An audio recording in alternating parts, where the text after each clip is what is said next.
Tariq, can you just introduce yourself? Give us your full name and title, please. Tariq Al Gurg, I'm the CEO of Dubai Cares. Dr. Tariq, can you start by giving us an overview of RewirEd, who you are, what it is, and what your aims are? Well, thank you, Julian, for this podcast. Education, if you look at it in general, we've been having education since a long time, us as humans. We had it in our homes in the medieval times and even before.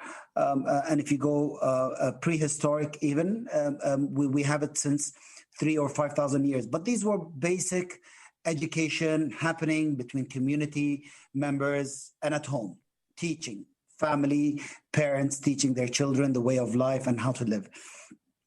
But the first education systems that came into life, it was about maybe 150 years ago. And if you want to put it into some technical terminologies, maybe since the first industrial revolution. And it's been almost 150 years. And unfortunately, Julian, education systems haven't changed since, it hasn't evolved. It's exactly the same system. It is the same system that I had my studies back in the 70s and 80s. It's the same system that you had. It's the same system that my father and my grandfather had, and even yours. And it's the same system that our children are having today. And it's the same system that has been going on with our great grandparents. And I think it will be the same system that maybe our grandchildren would have. And that's a big issue, because if you go back in time and you see what has happened into life in terms of evolution, everything evolved, everything changed in life, everything. If you go back in time, or someone, let me put it the other way around. If you have someone who's 150 years ago goes into the future, which is today, he will see everything changed in life except for one thing, which is education. Maybe the school and the facade has changed. Maybe the tables and the fans and the ACs and the windows have changed. But the system is exactly the same system. I'm not talking about curriculum here, Julian. I'm talking about systems. What defies a good education system and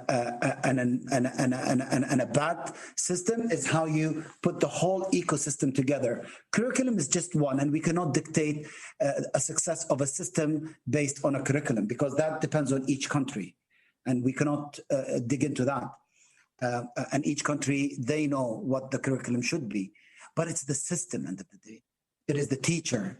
Are they getting the proper training to give quality training or quality teaching to students? Are students getting quality education? Is the chalk and talk model, a teacher on a wall having a blackboard, green board, whiteboard, digital board, whatever it is that the way we should continue doing it? Or should we have any boards at all? Or should we have, instead of stacking chairs like a cinema and looking at one wall towards a teacher, is that the style? Is the pedagogy we used to use the same pedagogy we should use? Is that working?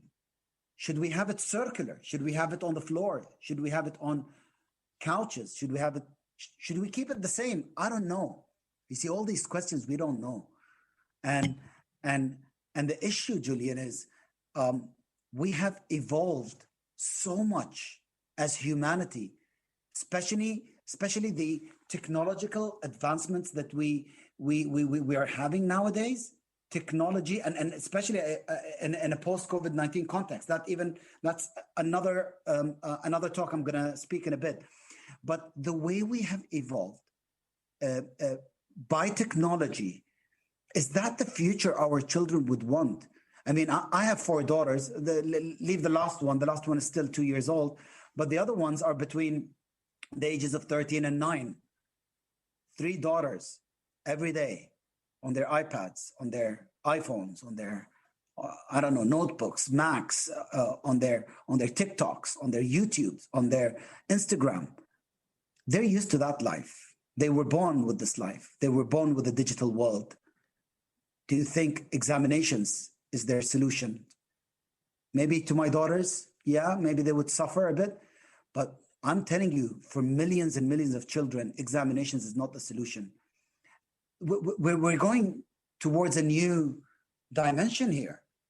Is the system that we have today, that we have implemented 150 years ago, would be the future system? That's the big question. And to give you an answer to that, I don't have an answer. Neither does the UN system, nor the global community, nor the education system globally. We don't have any answers. We have to extract these answers from the people. We need to understand it from parents. We need to hear from students, from teachers, from the education systems, from governments, from ministries, from policymakers. We need to understand. We need to do a lot of research that should we change our education systems? Should we reshape education? In my opinion, yes. Should we change it completely? I don't know. Should it be blended between technology and the current one? Probably yes. Should we have a parallel system to the existing one that will cater to the youth and the uneducated people who wants technology and earn money, and keep the old one as the old school system? Probably. I don't know. It could be blended systems. It could be a blended way of pedagogy. I have no idea. Rewired is all about having a big conversation to see what should the future of education be. That's the whole point of Rewired. That's the platform.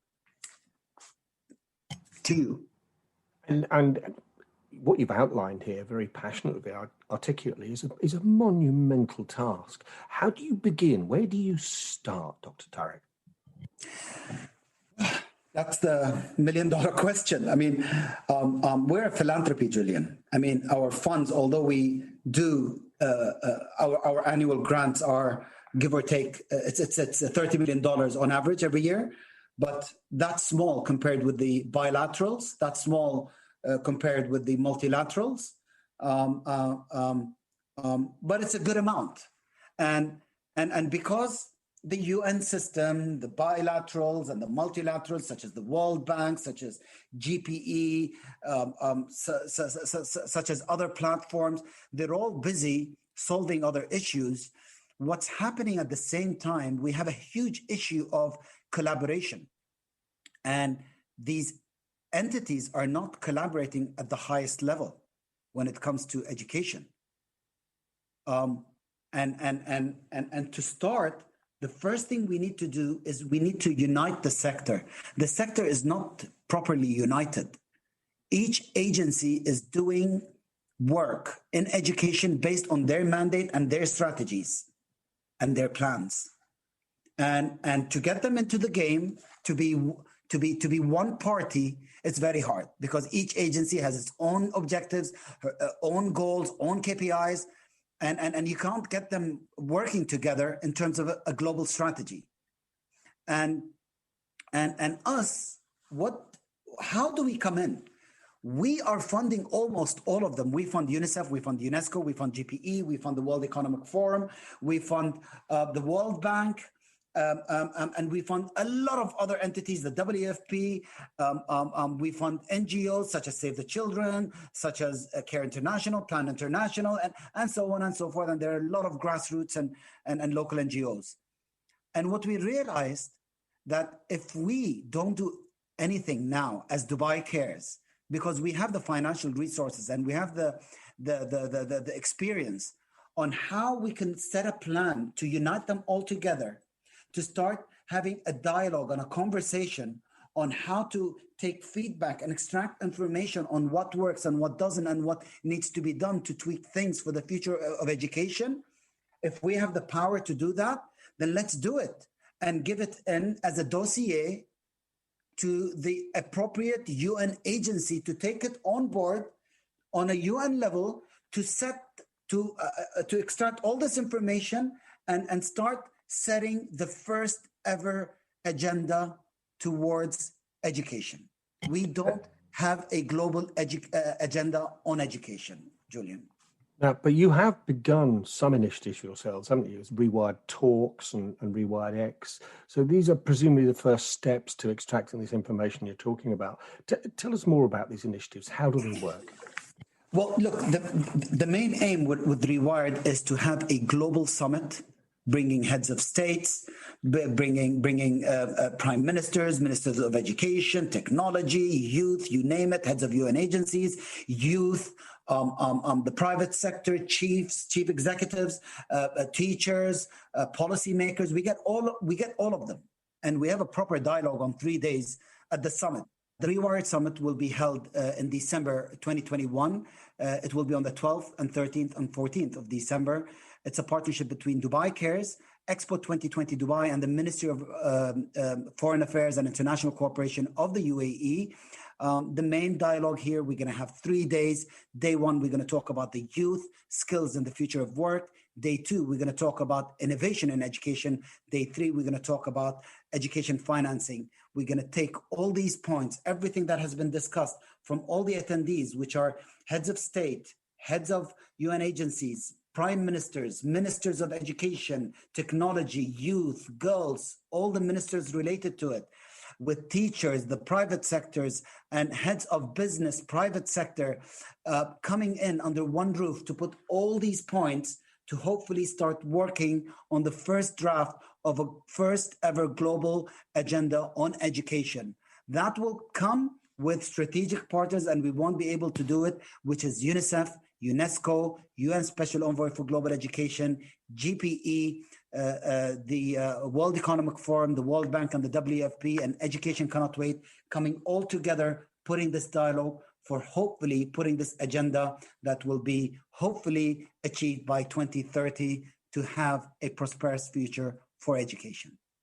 Now, to kick off the summit, what we did last year in December, last December, we had a virtual conference, which is called RewirEd X. That's a 1-year countdown to the summit, which we got similar leaders, similar levels, but without the heads of state talking about it. So we had ministers, we had the same exact people that I had mentioned, talking about the importance of reshaping education and looking into this dialogue. So that's happening on a country level, that's happening on an NGO level, on a policy level. But now we need also to hear from you, Julian. We need to hear from your children as well. We need to hear from your nephews, maybe. We need to hear from a young person in Africa and a young girl in Asia and a Latin American girl who is stuck in a place in Latin America in a forest who doesn't have any education. We need to hear from everyone. And that's why we launched Rewire Talks as well. It's a simple task. It's just put any dialogue in a video and an audio and upload it to our servers, 3 minutes, talking about what you as a person, as a global citizen, think the future of education could be. And if we get hundreds of thousands or millions of these talks, 3-minute videos or audios, or even minutes, write it down, we can imagine, we can realize what people are thinking, what children are thinking, what youth are thinking, what parents are thinking, and then we might put experiments and solutions towards those. And hopefully by 2030, with the summit and with these talks, we can actually have a new system. Again, Julian, whether it's hybrid, whether it's new, whether it's modified, I don't know, but we should have a system by 2030 to give a chance to the future generation. The youth of today will be the adults of tomorrow in 2030. If we don't do anything today, they will curse us, Julian. And I'm telling you, this is a last shot that we have today. You're talking about some pretty huge global challenges here. You've obviously already begun to try and identify them. You want people to talk to you. You've got some very big names involved, some big global players on your side here. How are they helping? What's their contribution? Look, first of all, they're all friends of mine. So when I'm talking, when I'm saying there's no collaboration, I'm not criticizing at all. These are dialogues I have with them at least once every 2 months, and for many, many years. And after lockdown, we've been having this on a monthly basis. And you remember, everything went crazy, everything went virtual after lockdown. So we used to see each other virtually every 2 weeks, and we've been pushing that guys, this is the only chance we have, since everything is going virtual, since schools are closed down globally, since children are moving towards virtual. And not every country was blessed to have a system on remote learning. And even rich countries didn't have that. There are a lot of rich countries, oil-rich countries even, couldn't move towards virtual learning as well, Julian. And even countries with technology, they dominate the world with technology. They couldn't perfect remote learning. So we spoke, and we had a lot of board meetings on a UN level and even on a global level, that this is the time the whole sector should unite. And while we have RewirEd Summit happening by end of December, that's a good opportunity to start showcasing the unity, the collaboration at the highest level, bringing all these names that I just mentioned earlier, getting them and showing the people that the sector is finally united, and we're going to work towards the first ever global agenda on education. And if your question is how the dialogue is going on with these players, I'm telling you, there's big progress. Is there a lot to be done? Of course, there's a lot, because there was nothing in the past in terms of proper collaboration, putting DNAs together, bringing a DNA of an organization, blending it with a DNA of another. There wasn't. Maybe there was some work in country, maybe in the field, but not at the highest level. We are in a problem. We have to listen and hear from everyone. And it's been changing, Julian, since lockdown, and things are improving.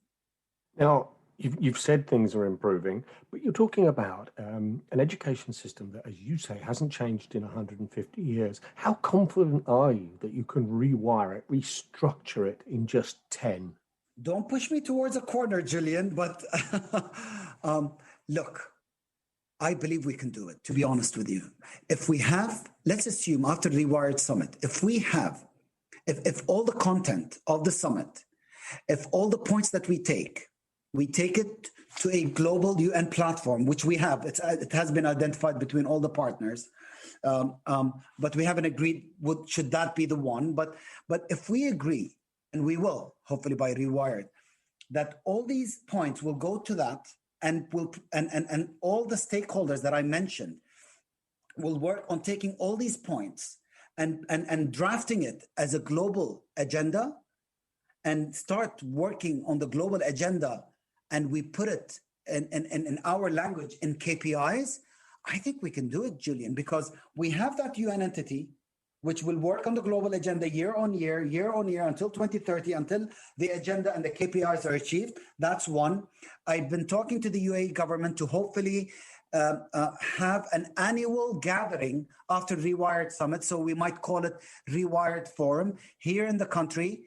And hopefully we will convene in person again year on year until 2030. So the convening is there. The system that we're trying to build on a high level, on a UN level, on a global level, in terms of taking the global agenda year on year and revisiting it, is happening. I don't see why not. It just needs dedication. But we need to include everyone. We can't rely only on the UNICEFs and the UNESCOs and on the WFPs and on the World Banks and on the bilaterals only. We have to listen from everyone, from other governments, from all countries, from ministries of education, from youth, from different people to understand and to get new allies. We have to create new allies. We can't rely on only the implementers that this global system is working on. We have to get new allies. We have to get private sector. We have to get technology companies in. We need to produce low-cost tablets as cheap as $100 that we can take it to school, that has only one function, which is the school curriculum. We don't need all the games and all the other cameras and everything. Maybe a camera, yes, for the virtual, but we need to invest in these technologies. We need to get the private sector into the game. And one point, Julian, just to wrap up on this question of yours, the private sector has never been involved in global education. You see bilaterals, meaning governments, donating. You see philanthropies and foundations donating. You see the UN system, you see the World Bank, you see the EU all donating and giving pledges, but the private sector is not there. And to sustain education in a country, you need to have the private sector involved, because how much money are you going to get from the EU? How much money are you going to get from the World Bank? And how much money are you going to get from that government, that receiving government itself? That's not enough. The private sector has to be involved. Now, whether that's in kind or cash, that's something totally different, but anything works. And that's what we're trying to change with the UN system, Julian. Tariq, final question for you. How hopeful are you that you can achieve this vision of an educational structure fit for the 21st and 22nd centuries? Well, Julian, people know me globally in the sector, and people know me here in the United Arab Emirates. I'm a man with a bold vision. So I aim always high, and thank God for the past 24 to 25 years of my career, which half was in banking and half now I'm running Dubai Cares. I have achieved everything I had envisaged, and I have a team at Dubai Cares that is also sharing the same dream. We've never failed at Dubai Cares, and now by setting all this plan with all the global stakeholders and having the UN by our side and the bilaterals and the multilaterals, I think we can do it, Julian. And I think everyone should be hopeful and everyone should follow what we're doing at RewirEd, because RewirEd is not Dubai Cares, Julian. We're funding it to make it happen. After the summit, we're going to hand it to the world. They're going to be a global board. We are going to be one seat on that board. We're going to hand it as a gift to humanity to hopefully reshape education for a prosperous future. Dr. Tariq, thank you very much indeed for joining us today. Thank you, Julian.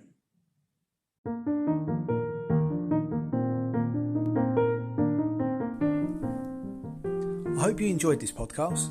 Why not click subscribe so you can be informed when the latest next individual podcasts or podcast mini-series from FE News are going to be released.